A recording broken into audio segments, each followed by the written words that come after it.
अच्छा सुनो, चैनल को सब्सक्राइब कर देना ताकि मेरी आने वाली वीडियो आप तक जल्दी पहुंचे। एकता कपूर टेलीविजन इंडस्ट्री का एक ऐसा नाम है जिन्होंने लगभग 30 साल हो चुके इस करियर में काम करते हुए। उनके करियर की शुरुआत हुई थी जनवरी 1995 में कैप्टन हाउस और हम पान जैसे शो से। अर्ली 2000 में के सीरीज के शो जब आए तो एकता का क्लियर डोमिनेंस था, क्योंकि सास भी कभी बहू थी, कहानी घर कर की और कसौटी जिंदगी के जैसे शो से एकता कपूर के टेलीविजन इंडस्ट्री की सबसे बड़ी प्रोड्यूसर में से एक बन गई थी। और 2010 तक आते आते एकता कपूर ने अपना कंटेंट से स्टार प्लस तक लिमिट नहीं रखा। जी टीवी, सोनी टीवी और बाकी चैनल्स पे बालाजी टेलीफिल्म्स के शो आने लगे। 2015 तक आते आते बालाजी टेलीफिल्म्स के शो हर मेजर चैनल पे आने लगे कि पवित्र रिश्ता, कितनी मोहब्बत है, जोधा अकबर, प्यार की कहानी बड़े अच्छे लगते हैं, पवित्र बंधन, मेरी आशिकी और कसम से। ये सभी बालाजी के ऐसे शो हैं जिन्होंने ऑडियंस से काफ़ी पसंद किया था। हर एज ग्रुप की ऑडियंस इन्हें देख रही थी। इसी फेस में इनके इतने पॉपुलर बने कि मल्टीपल सीजन्स भी आने लगे, जैसे ब्रह्म राक्षस, कसौटी, जी टीवी की भाग्य सीरीज, बड़े अच्छे लगते हैं और अब रिसेंटली सास भी कभी बहू दी का सीजन 2। लेकिन आज हम बालाजी टेलीफिल्म्स का प्रेजेंस को देखें तो पिक्चर काफी बदली हुई नजर आती है। 2025 तक आते आते एकता कपूर के long running shows of air हो चुके हैं। बड़े अच्छे लगते हैं, भाग्य लक्ष्मी, कुंडली भाग्य और कुमकुम भाग्य और परिणीति जैसे शोज। और अभी बालाजी टेलीफिल्म्स को 2 ही ऐसे शोज ऐसे चल रहे हैं, क्योंकि सास भी कभी बहू थी और नागिन की सीरीज 7।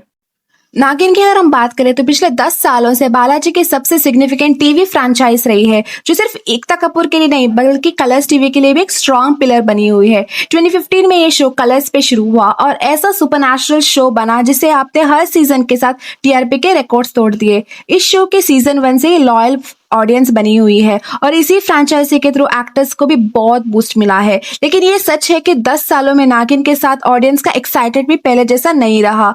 नागिन अब तक डिस्कस होता है, ट्रेंडिंग में आता है, लेकिन क्या ये हाइप अब तक उतनी ही स्ट्रांग है या फिर ये अपनी पुरानी पॉपुलैरिटी पे चल रही है? नागिन का पहला सीजन 2015 में जरूर आया, लेकिन इसका आइडिया अचानक नहीं आया। इसकी प्लानिंग 2011 के आसपास शुरू हुई थी। एकता कपूर के produced film the dirty picture के बाद एकता के दिमाग में नागिन का कॉन्सेप्ट आया, लेकिन उस टाइम वो इसको टीवी शो बनाना नहीं चाहती थी, बॉलीवुड फुल बनाना चाहती थी। और इस कॉन्सेप्ट के लिए उन्होंने प्रियंका चोपड़ा और कटरीना जैसे बिग एक्ट्रेसेस को भी अप्रोच किया था। लेकिन उस टाइम इंडस्ट्री के काफी लोगों को समझ नहीं आ रहा था कि स्नेक बेस्ड फोकलोर स्टोरी आज भी मॉडर्न ऑडियंस के साथ कैसे वर्क करेगी।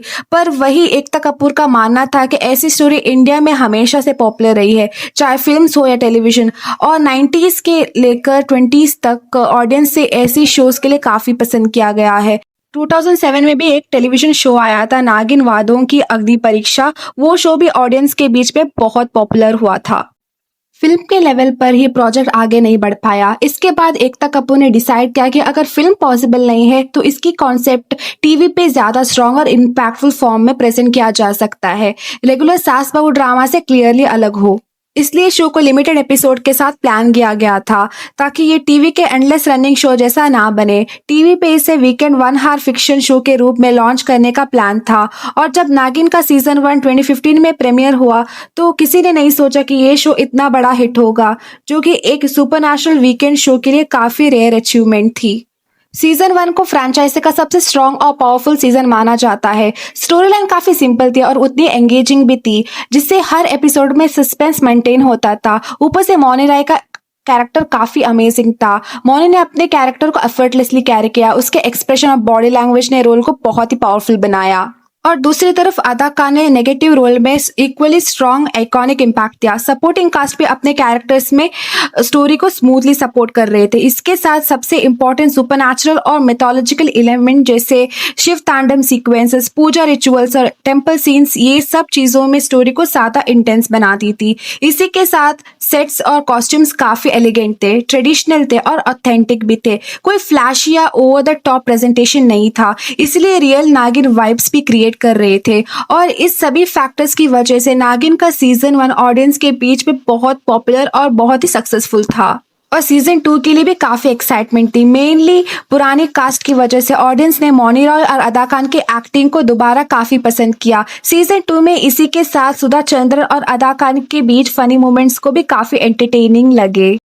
सीजन 3 की हम बात करें तो सीजन 3 में भी कंप्लीट शो में न्यू खास था। सरप्राइजिंगली केमिस्ट्री फिर से काम कर गई। इस बार रेटिंग्स काफी स्ट्रांग थी और शो के टीआरपी चार्ट्स में भी बहुत अच्छा परफॉर्म किया। ये सीजन कमर्शियली काफी सक्सेसफुल था, लेकिन सीजन 4 आते आते इम्पैक्ट थोड़ा कम हो गया और सीजन 4 की तरह सीजन 5 भी ऑडियंस के बीच में इतना पॉपुलर नहीं हुआ। यहाँ से नागिन का ग्रेजुअल डाउनफॉल शुरू हुआ।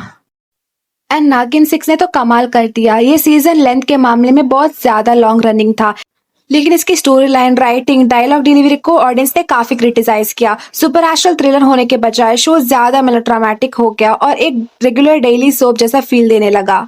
नागिन एक सुपरनैचुरल फ्रेंचाइजी है जहां वीएफएक्स बहुत इंपॉर्टेंट रोल प्ले करते हैं, लेकिन नागिन 6 के वीएफएक्स को देखने के बाद शो को काफी ट्रोल किया गया क्योंकि ओवरऑल शो की क्वालिटी थी वो काफी वीक थी। फाइट सीन्स और ट्रांसफॉर्मेशंस के क्लिप सोशल मीडिया पे हेविली ट्रोल हुए। सीरियल के प्रोमो और कॉन्सेप्ट को लेकर भी काफी नेगेटिविटी देखने को मिली। कॉस्ट्यूम डिजाइन की बात करें तो इनिशियली सीजन में कॉस्ट्यूम क्लियरली कैरेक्टर्स को सपोर्ट करते थे।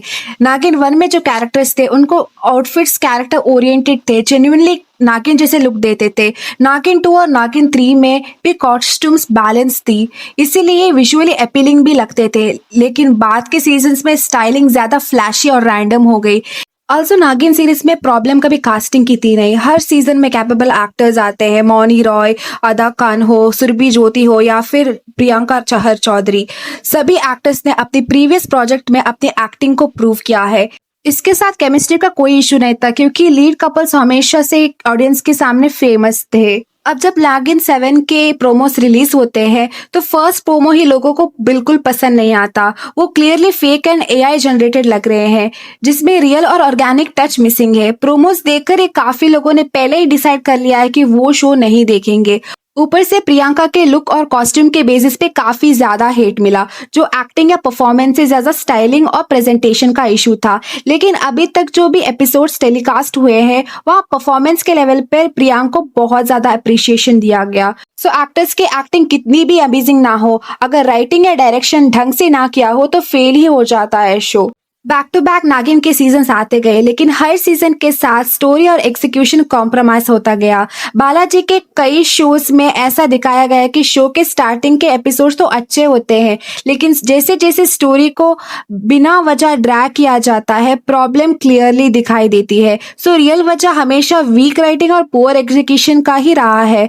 अगर नागिन 7 में राइटिंग स्ट्रॉन्ग रही, कैरेक्टर्स को प्रॉपरली डेवलप किया गया तो शायद ऑडियंस इस सीजन को एक्सेप्ट कर ले। लेकिन अगर ये सीजन भी नागिन 6 की तरह वीक राइटिंग और रिपीटेटिव डायलॉग फॉलो करता रहा तो ये भी एक और डिसअपॉइंटिंग सीजन बन के जाएगा। और ऑनेस्टली इस पॉइंट पे इनिशियल सीजन्स के एपिसोड्स को देखकर ज्यादा बेटर लगता है रादर दैन नए सीजन्स को फॉलो करना। सो आपको क्या लगता है, एकता कपूर ने टेलीविजन का ये डाउनफॉल ऐसे ही चलेगा या फिर वो अपने कंटेंट और स्टोरी राइटिंग के साथ एक और स्ट्रॉन्ग कमबैक करेंगी? Let me know in the comments.